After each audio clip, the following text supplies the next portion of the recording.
नमस्कार दोस्तों, मैं धीरेन्द्र पुंडीर एक बार फिर आपके साथ बंगाल चुनाव पर चर्चा करने के लिए। बंगाल में आज का दिन राजनीति से ज़्यादा कोरोना को लेकर चर्चा में रहा।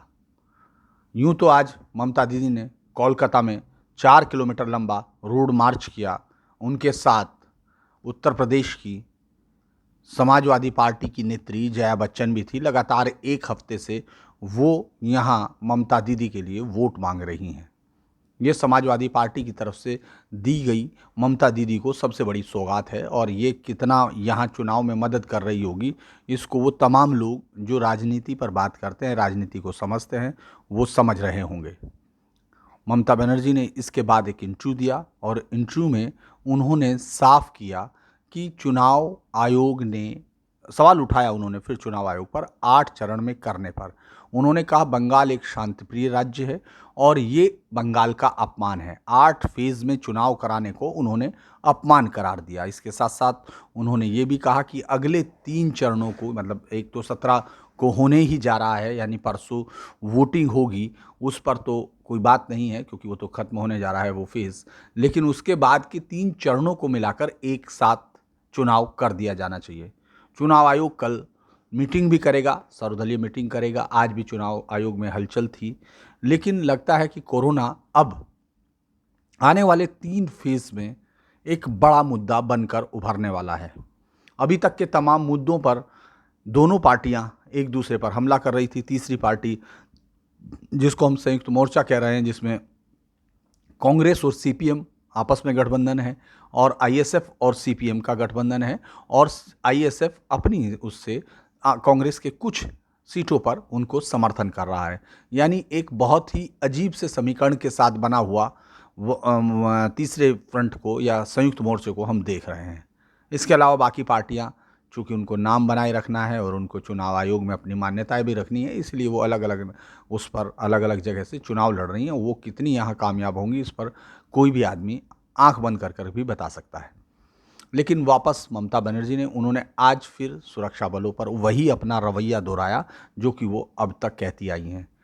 इसने रोड शो के बाद उन्होंने ये कहा कि बंगाल में वो बीजेपी को आने नहीं देंगी, बंगाल में किसी भी कीमत पर बीजेपी को आने नहीं दिया जाएगा। और आज फिर एक और बड़ा हमला उसी तरह से, उसी अंदाज में और उतनी तल्खी के साथ कहा कि बीजेपी बाहरी लोगों को लेकर आ रही है। ये बाहरी शब्द आखिर ममता बनर्जी का पीछा क्यों नहीं छोड़ रहा है? ये उनके साथ क्यों साए की तरह चल रहा है? क्या वो अभी तक इस बात पर यकीन कर रही हैं कि बाहरी शब्द यानी बहिरागत उनकी बंगाली अस्मिता, बंगाली संस्कृति की एक जो उन्होंने अपनी तरफ से स्ट्रेटजी बनाई है, उसको ताकत दे रहा है? जबकि हम लोग ये बात मैं कई बार कह चुका हूँ कि ये कोई बहुत बड़ा मुद्दा इस समय बंगाल में नहीं है। कभी ये मुद्दा रहा होगा जब वो 2011 में चुनाव लड़ रही होंगी तो उनको सीपीएम से ही लड़ना पड़ा। 2016 के चुनाव में उनको किसी से नहीं लड़ना पड़ा और 2018 के चुनाव में उन्होंने किसी को लड़ने नहीं दिया। 2019 के चुनाव में कोई लोग बिना चुपचाप लड़े हुए अंदर आ गए, यानी जब तक उनको पता चलता वो लड़ती, उससे पहले ही वो आ गए। और 2021 में वो लोग किस तरह लड़ रहे हैं ये साफ तौर से दिख रहा है उन तमाम पत्रकारों को भी जो यहाँ पहुँच रहे हैं, ग्राउंड पर देख रहे हैं कि आखिर किस तरह से यहाँ चुनावी प्रक्रिया चलती है।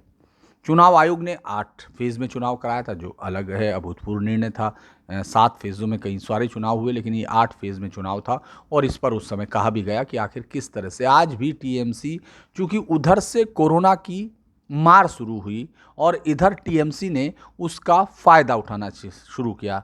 राजनीतिक फ़ायदा मैं इसलिए कहूँगा चूँकि पार्टियाँ सभी इस हमाम में बिना कपड़ों के हैं। साफ तौर पर मैं कहूँ किसी भी पार्टी को कह सकते हैं, क्योंकि इस वक्त दिल्ली, उत्तर प्रदेश, महाराष्ट्र, सब राज्यों में देखिए किस तरह से मौत तांडव करती दिख रही है। कोरोना जैसे इस समय एक काले बादल की तरह पूरे देश पर छा रहा हो। मैं इसलिए भी कोरोना की बात कर रहा हूँ क्योंकि आपके साथ मैं इससे पहले भी 2 बार कोरोना संक्रमित हो चुका हूँ। इस पूरे हिस्से में अगर आप देख रहे हैं कि कोरोना को लेकर ये राजनीति मैंने शब्द क्यों चुना टीएमसी के लिए, क्योंकि ममता बनर्जी ने इतने लंबे समय, राज्य की मुख्यमंत्री हैं, अभी भी वो मुख्यमंत्री हैं और पहली जिम्मेदारी उनकी ही बैठ रही है। मैं इसमें केंद्रीय सत्ता को अलग नहीं कर रहा हूँ, उस पर अलग से बात करूँगा, लेकिन इस समय जो राज्य की मुख्यमंत्री हैं वो इतने दिन से चुनाव प्रचार कर रही हैं, लगातार चुनाव प्रचार कर रही हैं, पैर में चोट के बावजूद कर रही हैं। वो अपने आप को बंगाल की सबसे बड़ी संरक्षक भी कह रही हैं और बंगाल को वो ये मान के चल रही हैं कि बंगाल में वो जो बोलती हैं वही बंगाल है, उसके अलावा कोई बंगाल नहीं है। वो जिसको सर्टिफिकेट दे रही हैं वही बंगाली है, वही इस राज्य को समझ सकता है, और जिसको उन्होंने सर्टिफिकेट में बहिरागत कर दिया उसका बंगाल में आना निषिद्ध कर देना चाहिए। और उनको लगता है कि ये संवैधानिक ताकत उनको हासिल है। ये किस तरह से उनको ये विश्वास आता है या कौन उनको ये विश्वास दिला रहा है?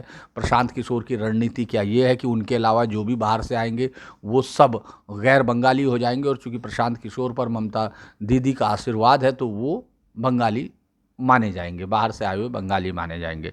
इसमें उनके एक भी मंच से, किसी भी मंच से उनके तरफ से कोई अपील जनता को आती नहीं दिखी। अगर कहीं अलग जगह आई हो तो मैं कह नहीं सकता हूँ, मैंने कई सारी रैलियाँ अटेंड की हैं, मैं खुद उनकी रैलियों में लगातार रहा हूँ, बहुत सारी रैलियों में रहा हूँ, और उनके सामने जो भीड़ बिना मास्क के आ रही है, जो भीड़ बिना सैनिटाइज़र किए हुए आ रही है, जो भीड़ बिना किसी कोविड प्रोटोकॉल का पालन किए हुए आ रही है, और जो भीड़ एक दूसरे के ऊपर चढ़ती है और नारे लगाती है, उनके हक में आती है, उसमें किसी को भी उन्होंने इस बात के लिए अपील नहीं की कि राज्य में कोरोना के हालात ख़राब हो सकते हैं, ये चुनाव का वक्त है, हमको चुनना है, नहीं चुनना है ये अलग बात है, लेकिन आपको ज़िंदगी को लगातार चुनना है।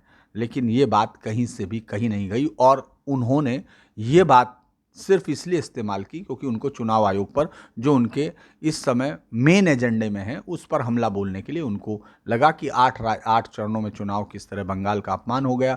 इसके साथ ही उन्होंने बाकी तीनों चरणों के चुनाव को एक साथ करने के लिए कहा। ये काफ़ी मुझे लगता है तकनीकी मामला है, और ये आसान काम नहीं है क्योंकि सबके अलग अलग नोटिफिकेशन जारी हुए, तो उनको रिसिंड करना आसान नहीं होगा, उसमें कई सारी लीगल और संवैधानिक समस्याएं होंगी। इसीलिए ये बहुत मुश्किल बात है, लगता है कि ये संभव नहीं है अगर हम मौजूदा समय की संवैधानिक संस्थाओं को देखते हैं और उनके कानून को देखते हैं कि ये संभव नहीं दिखता। हालांकि कोरोना एक बड़ी अभूतपूर्व स्थिति है, लेकिन इस स्थिति का, इसमें किसी भी राजनीतिक दल से आप ये उम्मीद नहीं कर पा रहे हैं कि वो निस्वार्थ भाव से, वो बहुत ईमानदारी से, बेहद उसको ध्यान में रखते हुए, आदमियों के हित को ध्यान में रखते हुए कोई बयान देंगे या कदम उठाएंगे। इस समय भी जो बयान आ रहे हैं, जो कदम उठाए जा रहे हैं, अगर ऐसा लगता है तो उन सब के पीछे कहीं ना कहीं उस दल की राजनीति है। यानी ममता बनर्जी के आज की जो उस राजनीतिक चर्चा को सुनते हैं, जो उस इंटरव्यू को सुनते हैं, तो वो आपको साफ तौर पे बताती है कि किस तरह से केंद्रीय बलों के पुराने बयान को लगभग दोहराते हुए उन्होंने कहा कि किस तरह उनको आदेश दिए हैं अमित शाह ने। यानी वो पूरी तरह से अपनी बातों को जो पहले दिन से हुई उस पर वो मुतमईन है, उसको उसी ताकत के साथ कह रही हैं, और भले ही उन पर बैन लगा हो एक उस मामले को लेकर, उनको बहुत ज़्यादा उसकी कोई दिक्कत नहीं दिख रही है। कई बार लगता है कि शायद ममता बनर्जी इस चुनाव को आखिरी चुनाव मानकर चल रही हैं, क्योंकि उनको शायद ये पुराने अनुभव हो कि जब एक बार कांग्रेस सत्ता से बाहर गई 77 में, तो उसके बाद फिर लौट नहीं पाई, और जब वाम मोर्चा सत्ता से बाहर गया तो वापस लौटने की उम्मीद क्या, वो अपने अस्तित्व को भी लड़ता हुआ दिख रहा है। कहीं उनके इस जाने से, उनके इस बार हार जाने से फिर उनकी पार्टी का अस्तित्व खत्म ना हो जाए। और इस तरह की चर्चा भी लगातार अगर आप सुनेंगे तो किस तरह से वाम मोर्चा उस स्पेस को भरने के लिए तैयार है, जिस तरह से ममता बनर्जी अगर हटती हैं इस समय के राजनीति के, इस जो बंगाल की राजनीति का केंद्र है उससे, तो फिर यहाँ वाम मोर्चे को शक्ति मिल जाएगी। इस तरह की बातों के बीच में क्या वो ये मान के चल रही हैं कि हाँ वाकई वो इस चुनाव को नहीं जीतेंगी, तो उनके साथ उनको इस पूरे राजनीतिक परिदृश्य से ओझल हो जाना पड़ेगा। लेकिन इसके साथ साथ दूसरी बात अब हम लोग शुरू करते हैं कि वाकई कोरोना की हालत क्या है। जिस तरह से यहाँ रफ्तार बढ़ रही है, जब हम लोग आए यहाँ फरवरी एंड में, जब बंगाल में शुरू में आए, तो उस वक्त भी हम लोग जब मास्क लगाते थे या बात करते थे, लोगों से बातचीत करने की कोशिश करते थे, तो वहाँ के लोगों ने बड़े निश्चिंतता के साथ कहा कि नहीं, यहाँ कोरोना नहीं है। उस समय मजाक बनना जरूर शुरू हुआ था कि जहाँ चुनाव होता है वहाँ कोरोना भाग जाता है। लेकिन ये संकट में हंसने की प्रवृत्ति, जो हिंदुस्तानी प्रवृत्ति है, वो है, लेकिन क्या ये उस खतरे को कम कर रही थी? नहीं, ये खतरा लगातार बढ़ता जा रहा था। अब जितने रिपोर्टर्स बाहर से आए हुए हैं वो तमाम लोग उसी के बीच में, उसी डर, उसी भय के बीच में जी रहे हैं जिसमें कि यहाँ के लोग जी रहे होंगे।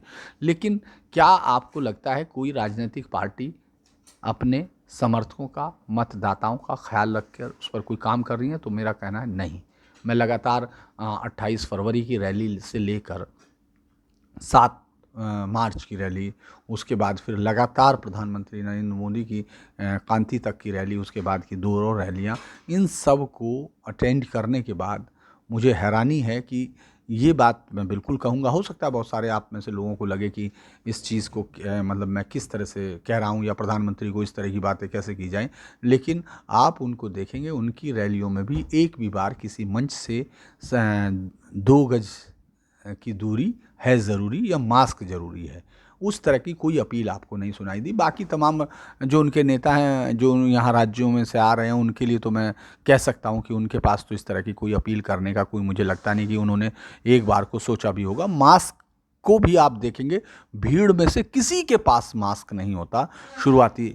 लेकिन एक बात आप तमाम लोग इसलिए जान लीजिए कि किसी भी चीज़ पर टिप्पणी करने से पहले उसको ज़रूर गौर से देखना चाहिए। इन तमाम नेताओं को, चाहे वो ममता बनर्जी हों, चाहे वो प्रधानमंत्री देश के नरेंद्र मोदी हों, या गृह मंत्री अमित शाह हों, या दूसरे जो भी यहाँ लोग केंद्रीय नेतृत्व से आ रहे हैं, उनके मंच पर आने से पहले उनका जो लोग आते हैं जिनको उनसे मिलना है, उनका कोरोना टेस्ट होता है। यानी उस कॉर्डन में आने से पहले उस कॉर्डन में वो तमाम लोग, इस बात की तसल्ली की जाती है कि उनको कोरोना ना हो। मंच पर भी ज़्यादातर लोग आपको मास्क लगाए दिखेंगे और बिना मास्क के शायद आसपास कोई आता नहीं है। हालांकि पीछे की रो में कई बार हम लोग देखते हैं, जो पीछे चूँकि नीचे प्रेस स्टैंड से कहीं मंच तक दूरी जब निगाह जाती है, तो उसमें कई लोगों के चेहरे पर कई बार मास्क नीचे ऊपर होता है। लेकिन जैसे ही ये केंद्रीय नेता या मुख्यमंत्री पास जाती हैं, तो उसके चेहरे पर मास्क दिखाई देने लगता है। आप देखेंगे अगर हम लोग इनकी रैली में जाते हैं तो उससे पहले सैनिटाइज होता है, बैठने की जगह भी सैनिटाइज, जो बॉटल रखी जाती है वो भी सैनिटाइज पानी की, इसके अलावा चेयर्स वेयर सब तो ये सैनिटाइज की जाती है। यानी इस बात का प्रॉपर ख्याल रखा जाता है कि नेता बिल्कुल ही बचे रहें। राजनीति अपनी जगह होती है, 5 साल बाद चुनाव होते हैं, बीच में गिर जाए तो सरकार तब भी होते हैं। लेकिन क्या आपको लगता है कि जो आदमी एक बार वापस जो चला गया, क्या वो वापस लौटता है? ये परिवारों के पास आने वाली वो त्रासदी है जिसमें बिना किसी तैयारी के आप एक आदमी को जाते हुए देखते हैं या उसके जाने की पीड़ा को महसूस करते हैं। बाकी सब के लिए वो आदमी सिर्फ एक खबर होता है जो अखबार में छपती है या टीवी पर थोड़ी देर के लिए संख्या में शामिल होती है। टीवी पर बहुत ही कम लोगों के चेहरे आप देख पाते होंगे जब तक कि उनको टीवी को उसकी ज़रूरत ना हो। लेकिन बाकी तमाम अखबारों में भी नाम आता है और वो एक खबर के तौर पर चला जाता है। लेकिन जिन लोगों का ये आदमी जा रहा है, आपको लगता है कि वो इस चुनाव को या इस राजनीति को ध्यान देंगे या अपने आदमियों को बचाएंगे? और इसमें जिम्मेदारी तमाम राजनीतिक दलों की आती है, क्योंकि लगातार अगर आप देखते हैं कि वो आदमी अपनी जान की परवाह किए बिना अपनी पार्टी के लिए, जो जिस पार्टी को वो चाहता है, जिस पार्टी का वो समर्थक है, उसके नेताओं की रैली में पहुंचता है, झंडे उठाता है, नारे लगाता है और उसके लिए बाहर विपक्षियों की गालियां भी सुनता है या विपक्षियों के हमले भी सहता है।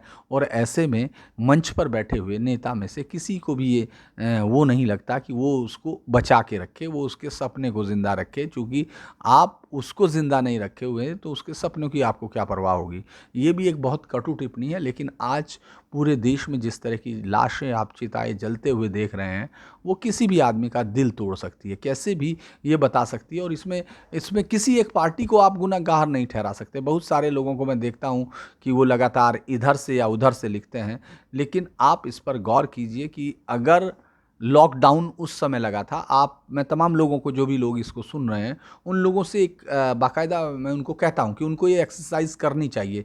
जब लॉकडाउन लगाया गया था, उस वक्त तमाम नेता, प्रतिपक्ष और नेता जितने लोग थे, उनके बयान क्या थे, उनको देखना चाहिए, उनको गौर करना चाहिए कि आखिर उनके बयान क्या थे। आप सबको भी उस पर देखना चाहिए वो क्या बयान दे रहे थे उस वक्त के बाद। खैर वो एक फेज़ गुजरा, उसके बाद फिर किस तरह से मज़दूरों का जाना हुआ, किस तरह से तमाम चीज़ें हुई, उस पर बहुत सारे लोगों ने बहुत कुछ कहा।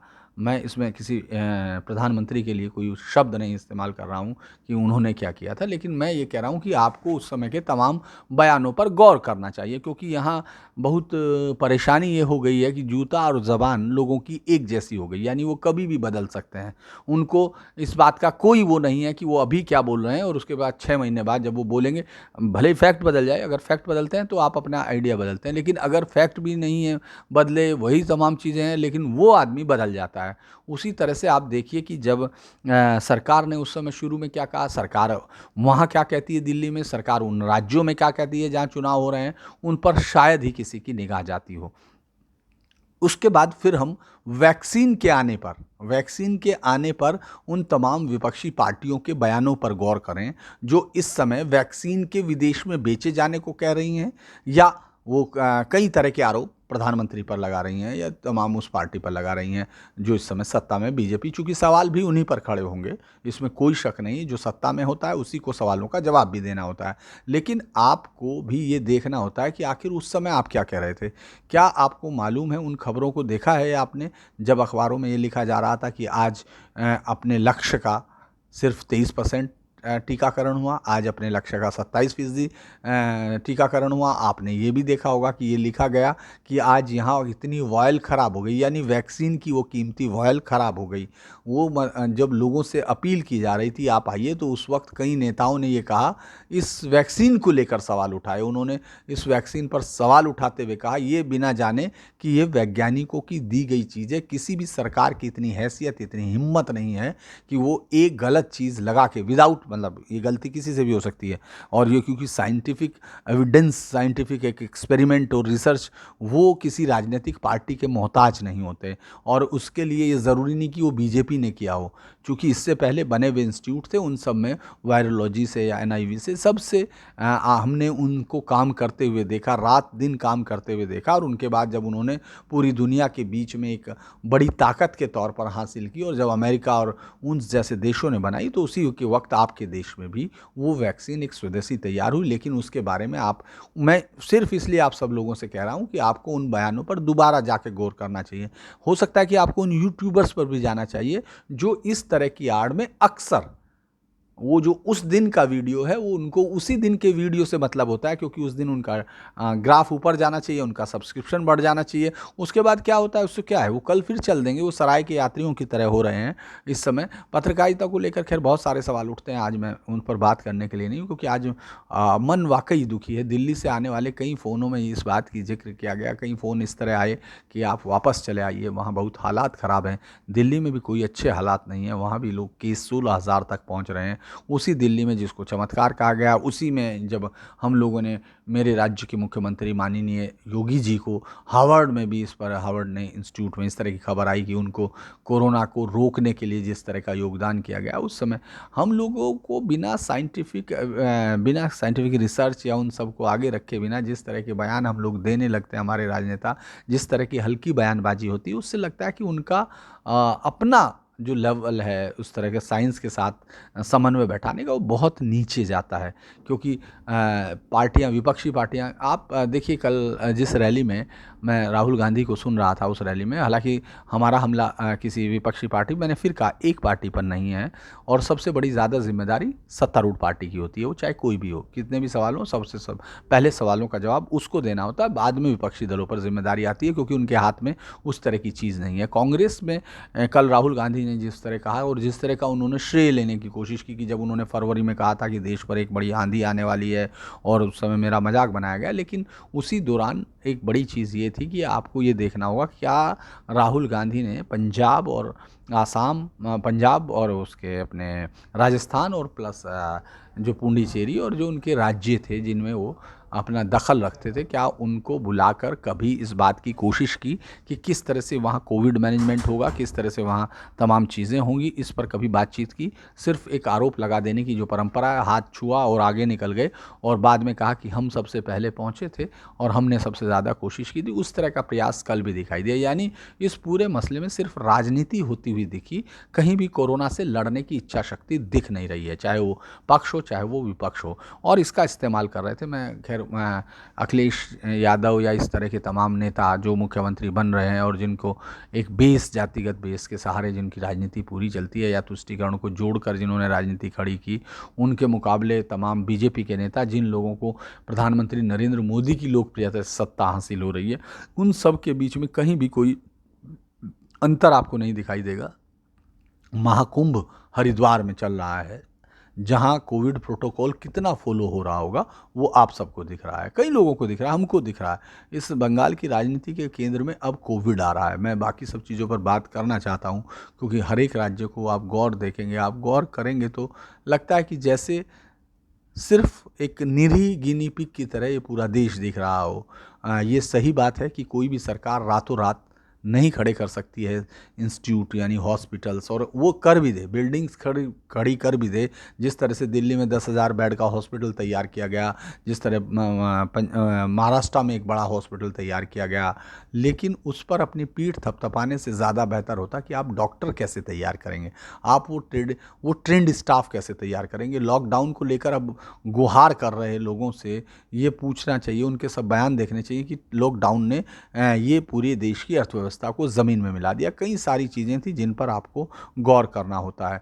पूरी दुनिया में अगर आपने देखा होगा लॉकडाउन हुए हैं, लॉकडाउन लगाए गए हैं। अमेरिका जैसे देश ने लॉकडाउन के बिना सामना किया, लेकिन इसकी कितनी बड़ी चुनौती उसने उसको स्वीकार किया। उसका इंफ्रास्ट्रक्चर आप देख सकते हैं और अपने देश के इंफ्रास्ट्रक्चर से उसका मुकाबला कर सकते हैं। अपने देश की राजनीति से और वहाँ के देश की राजनीति के बीच में भी आपको कंपेयर करना होगा। लगता है कि जैसे जो लोग नेताओं के लिए खड़े हो रहे हैं, जो लोग अपने नेताओं को, अपनी पार्टी को, अपनी विचारधारा को जिताने के लिए रैलियों में पहुंच रहे हैं, सड़कों पर निकल रहे हैं, उन्हीं के नेता उनकी कोई परवाह नहीं कर रहे, चाहे वो किसी भी पार्टी का हो। आज जिस तरह का रोड मार्च ममता बनर्जी ने निकाला, उनको इस बात की सुबह जरूर सूचना मिल गई होगी कि यहाँ कांग्रेस के एक प्रत्याशी की मृत्यु कोरोना से हो गई। मुर्शिदाबाद का वो इलाका है, वहाँ से जिस तरह से हुई, इतनी बड़ी घटना के बावजूद भी आप लोग इस बात की कोशिश नहीं कर रहे हैं। जब हम लोगों की बातचीत हुई, मैं जब आज बिहार के मंत्री शाहनवाज हुसैन से, जिन्होंने लंबे समय तक केंद्र की राजनीति की और फिर बहुत दिनों तक अकेलेपन का दंश झेला, लेकिन इसके बावजूद उनको आखिर में कुछ मिला तो वो वहाँ पहुँचे बिहार में, और बिहार से उन्होंने मंत्री भी बन गए। आज वो यहाँ प्रचार करने के लिए घूम रहे थे। जब हमने उनसे बात की तो उन्होंने बताना शुरू किया कि किस तरह से इस समय बीजेपी की यहाँ आंधी चल रही है और उनकी सरकार बन रही है। अचानक हमने पूछा कि कोरोना, तो कोरोना पर जैसे ही हमने पूछा तो उन्होंने अपना मास्क जो अपने हाथ में लिया था उसको तुरंत मुंह पर लगाया और कहा कि मैंने 1 मिनट के लिए मास्क उतारा था बस। ये सब चीज़ें आपको देखने को मिलेगी। ऐसा नहीं है कि सिर्फ वही राजनेता दोषी हों, हम लोगों की मीडिया की जो फ्रेटर्निटी है वो भी आपको दिखाई देगी कि किस तरह से वो लोग जब मंच पर ला रहे हैं, जब उनके सब लोग जब रिकॉर्ड कर रहे हैं या लोगों को बैठा रहे हैं, तो आपको दिखेगा कि इतनों के चेहरे पर मास्क है। वो खुद बुलाते हैं और उनके चेहरों पर मास्क नहीं हो तो आप उन पर फिर आप तब सवाल उठाते हैं कोरोना का, जब लोगों की संख्या यहाँ तक पहुँच गई। हम लोगों ने हालांकि रैलियों में मैंने कई बार पूछा उन लोगों से जो अपने समर्थकों के, अपने नेताओं के लिए आए, कि आपने मास्क क्यों नहीं लगा। वो कहते हैं कि हमको कोरोना नहीं हो सकता, यहाँ कोरोना नहीं है, हम दीदी को जिताएंगे या हम फूल को खिलाएंगे। ये तमाम चीज़ों के बावजूद आपको, हालांकि आज एक और बड़ी चीज़ हुई जो सीपीएम ने अपनी तरफ से घोषणा की कि वो ऑन वीडियो कॉन्फ्रेंसिंग के सहारे अपनी चुनावी सभाएं करेंगी, और वो नहीं करेंगे। हालांकि ममता बनर्जी ने इसका भी जवाब दिया कि उनकी सभाओं में भीड़ ही नहीं आ रही है, इसलिए वो करें, और मुझे प्रचार का पूरा अधिकार है। यानी ममता बनर्जी उस राइट को छोड़ने को तैयार नहीं है जो वो उनको मिलता है। हाँ, वो ये कहने को तैयार हैं जिससे दूसरे को कोई मदद ना मिल सके या उनको अनइवन प्लेइंग फील्ड पर वो खेलें, इस बात की पूरी कोशिश। वो ये कह रही हैं कि उनको प्रचार की छूट मिलनी चाहिए, लेकिन चुनाव 3 फेज़ की बजाय 1 फेज़ में हो जाए। यानी उनका ये, इसको कहने के पीछे आप उसकी सदिच्छा देखने की कोशिश कर रहे होंगे, लेकिन जिस तरह शीतल कुची की घटना में उनकी पार्टी के लोगों ने, उनकी पार्टी के समर्थकों, जिनको वो अब शहीद वेदी बनाकर एक शहादत का जामा पहना रही हैं, उन लोगों ने सुरक्षा बलों पर हमला किया था। खैर, आज राजनीति पर बात मैं नहीं कर रहा हूँ, क्योंकि आज बहुत सारी चीज़ें इस तरह की हैं जिसमें आपको दुख हो सकता है कि आखिर किस तरह से इस चुनाव के बाद, और एक डर भी होगा। जो लोग मेरे जितने दर्शक जिनके साथ मैं जुड़ता हूँ, मेरे इस पर हम लोग बात करते हैं, उनको भी ये लग रहा होगा कि आखिर आज कोरोना राजनीति के केंद्र में, क्योंकि इसके बाद जो लहर उठेगी, यहाँ सबसे कम टेस्ट भी हो रहे हैं, यहाँ टेस्ट भी कम हो रहे हैं, और उन टेस्टों के बाद जो संख्याएं आ रही हैं उसका कई सौ गुना बढ़ती जा रही हैं, और ये डे टू डे बढ़ रहा है। बंगाल में कोविड हॉस्पिटल्स बनाए गए थे, उस वक्त भी कहा गया कि ममता बनर्जी ने बहुत अच्छे से इसको कोविड का सामना किया, ये किया, लेकिन मुझे लगता है कि पूरे देश में कोविड का सामना वहीं अच्छे से हुआ जहाँ खुद कोविड कमज़ोर था। जहाँ कोविड अब वापस लौट रहा है तो वहाँ उसी इंफ्रास्ट्रक्चर के सहारे आप उसका सामना नहीं कर पा रहे हो, बल्कि वो तेज़ी से लौट रहा है, वो नए स्ट्रेन के साथ लौटा है, और उस स्ट्रेन में इस वैक्सीन का कितना मुकाबला कर पाएगी ये अलग बात है। इस पर हम लोग बहुत सारी डिबेट कर सकते हैं, क्योंकि मैंने साइंस में ही ये किया है।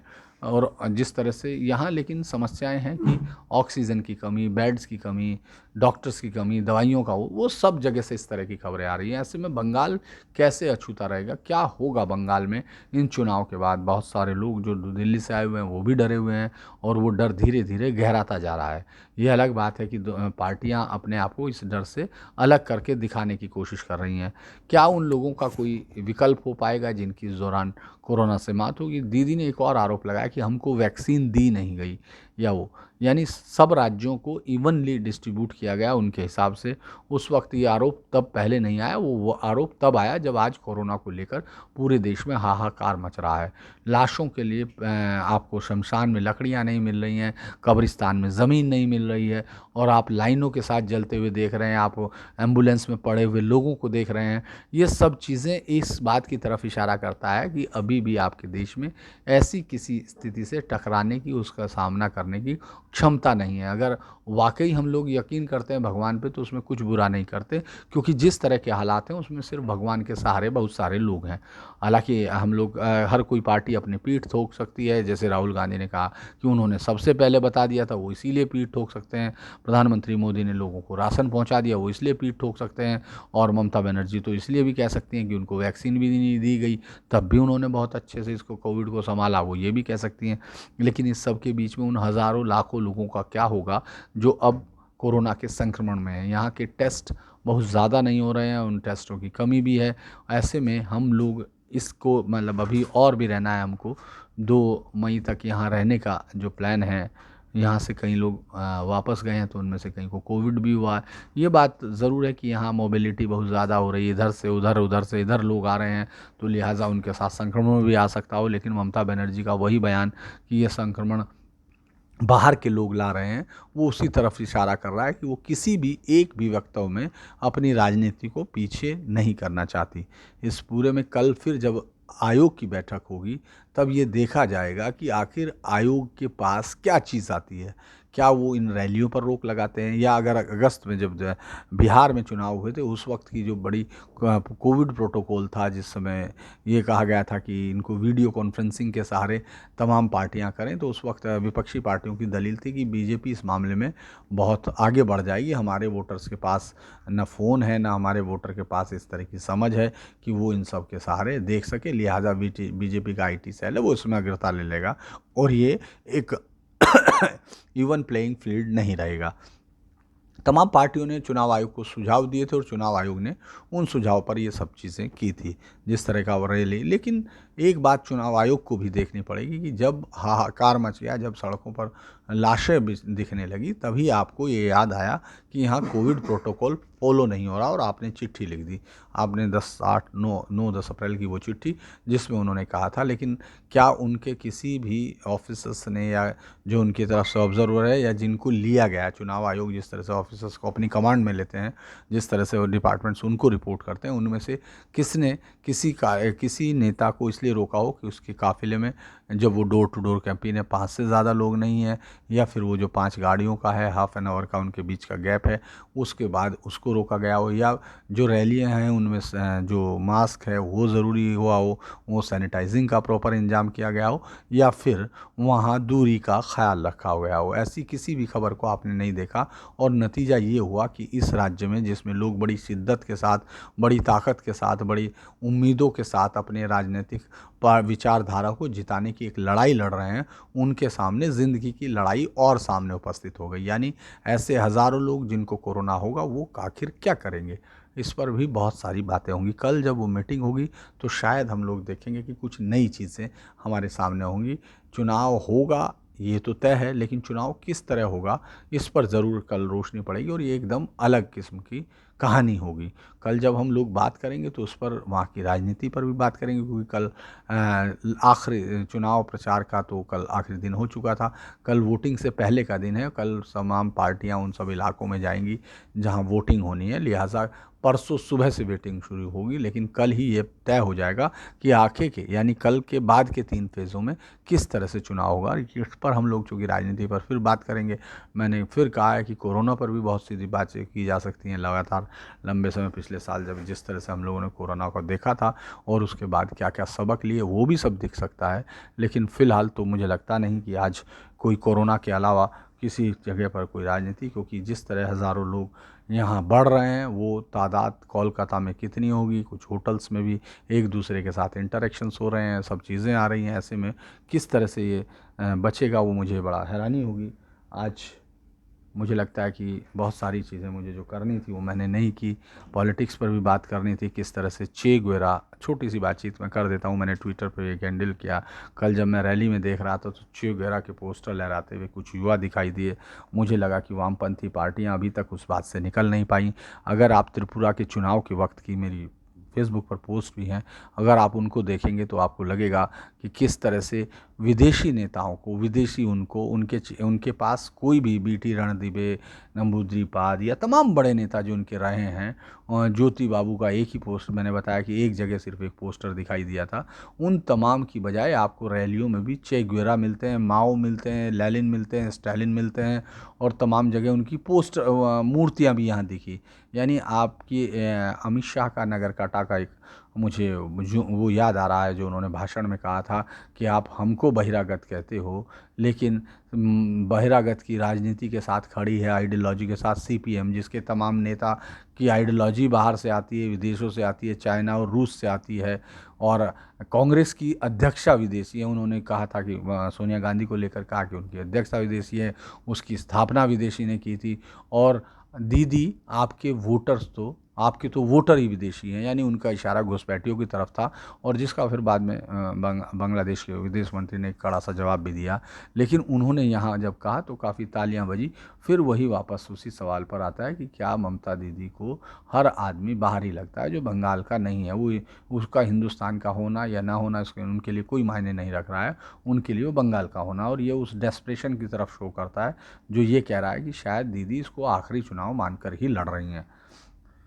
आज चूँकि बहुत सारी चीज़ों पर मैं बात करना चाहता था, लेकिन मुझे लगता है कि बात करना है, लेकिन मैं बहुत सारी चीज़ें आपको बता देना चाहता हूँ कि एक आज फिर कविता जो है, काफ़ी सारी कविताओं के बीच में मुझे लगता है कि एक चीज़ पर हम लोग पढ़ सकते हैं।